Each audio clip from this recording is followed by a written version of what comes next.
Hey there, YouTubers!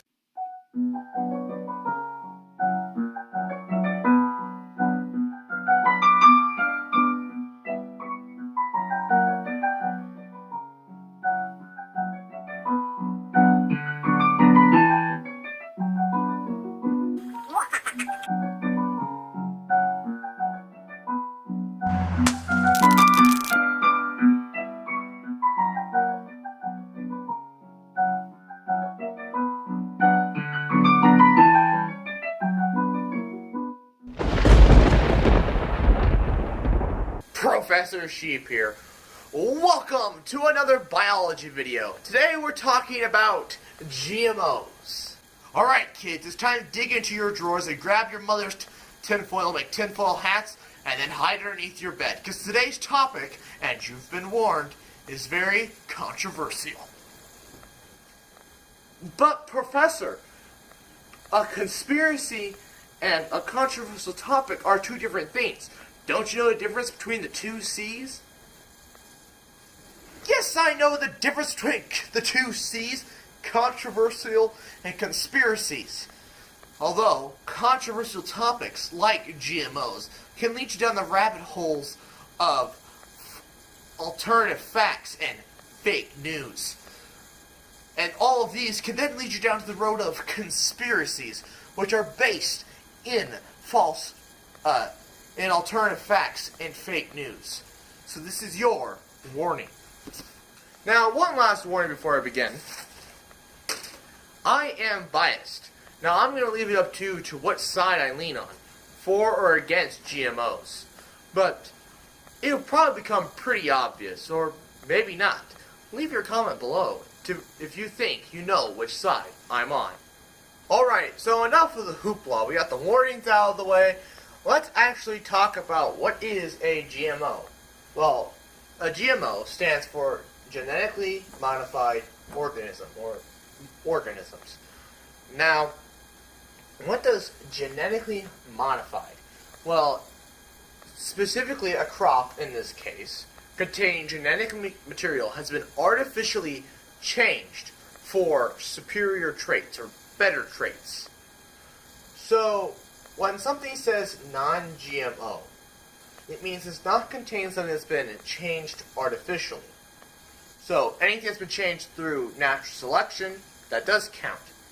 However, how long have humans been genetically modifying our crops? Let's find that out. Why, hello there. Look at that. I'm back in my fun fact chair with my fun fact book and pay no attention to the silver. So, today's fun facts are as follow. The name for the thing that's considered to be the parent of modern corn is called teosinte. And another fun fact is that there's 8.7 million different species. Links in the description to where I found these, where I found this information. Now, when walking through the supermarket, you may often find labels that say non-GMO. However, these labels are confused and simply aren't true. Humans have been genetically modifying organisms for the past 10,000 years. Which, if you're an American, I can safely say, without a doubt, that you have never, unless you've gone to maybe less developed countries, you have never eaten anything that is not genetically modified. I can almost guarantee it. So, why are people so scared of GMOs? Well, it's the special types of GMOs that they're scared of. However, humans have been changing things for 10,000 years, and they obviously didn't have high-tech lab equipment to change the genome specifically. So how did they do it? Well, the most basic form of genetic modification is simple selection. And simple selection got corn from looking like this 7,000 years ago,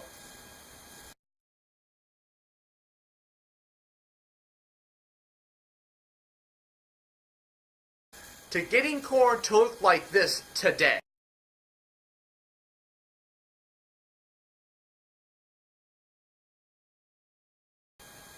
Now, yes, you can argue that in the last half century of the 20th century, that huge advancements were made and got corn from looking like it did 7,000 years ago to looking like it does today. However, that's not 100% true. Look at this picture from Pioneer. Pay attention. The ears of corn that were planted at 40,000 plants per acre, that's PPA, in 1947 had very few kernels and the ears were very disformed. Compare that to the 40,000 plants per acre in 2008. They're much more filled, but they're still not as long as the 12,000 plants per acre of either year. Now, those ears look very similar from 1947 and 2008 for the 12,000 plants per acre. But do look at the minor differences. So here's the photo now.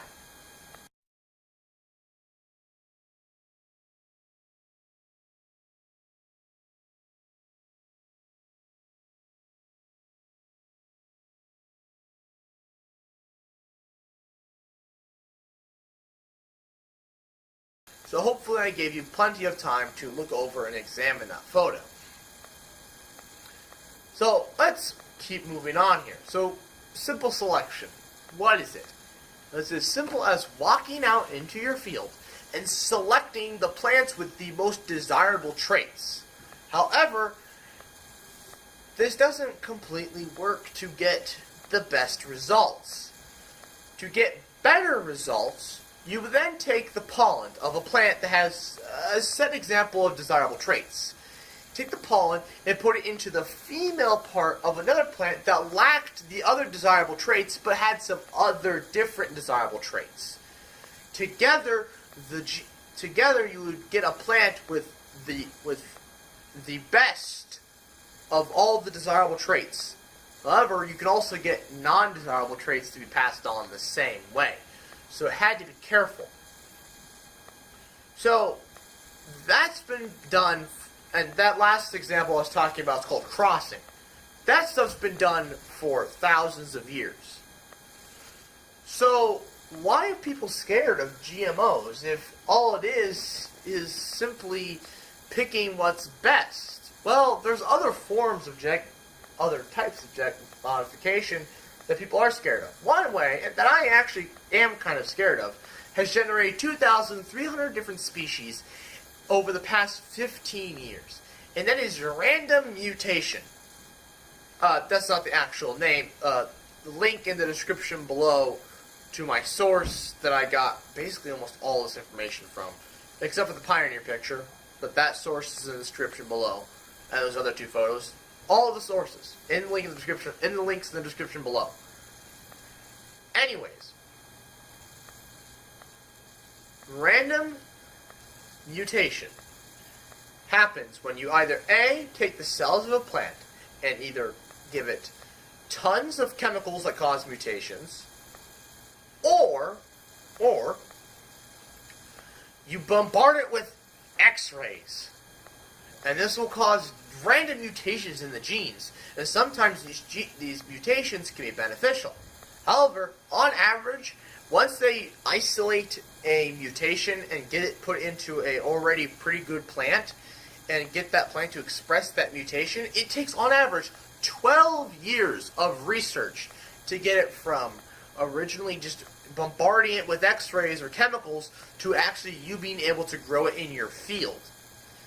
And people say they don't do enough research. 12 years? That's over a decade. That's over half my life.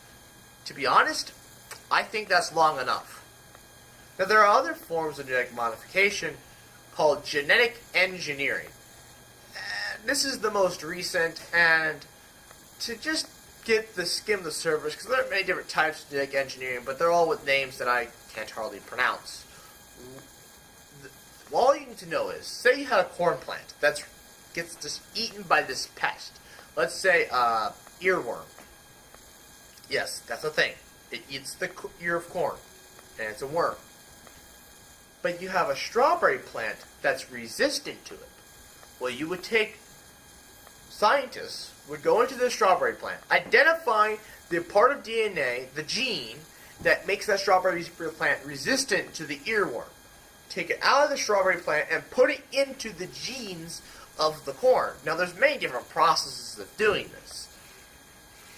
But you would then take that cell, replicate a plant that would then reproduce, generate an ear that you would then plant those seeds, and you do it over and over and over and over and over until you can be sure that that plant is safe to eat, that every single plant that's come out of it has the same mutation, and they're all genetically stable. When you can insert that, and that takes about 12 years, then you can put that out to the public.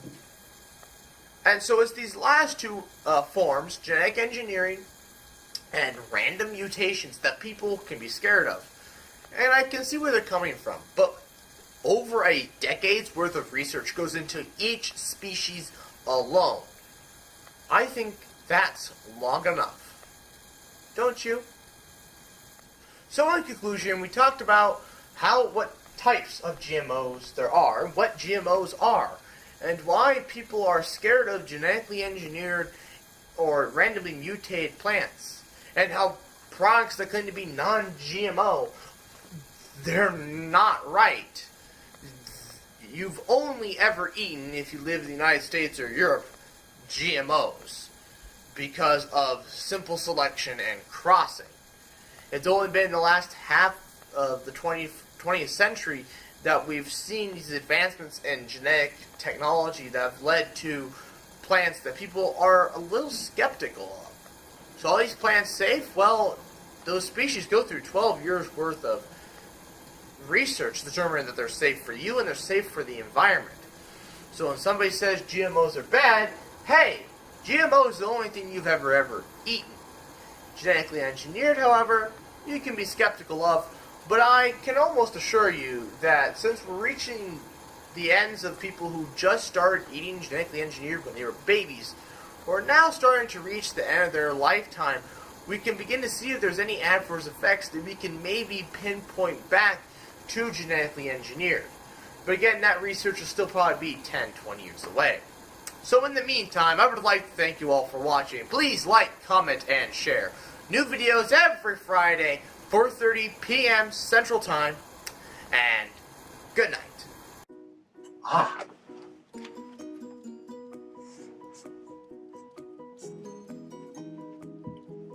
Oh, you're still here? Well, if you want to see more, check the playlist. And while you're there, please consider subscribing. Now, Marvel for 20 seconds.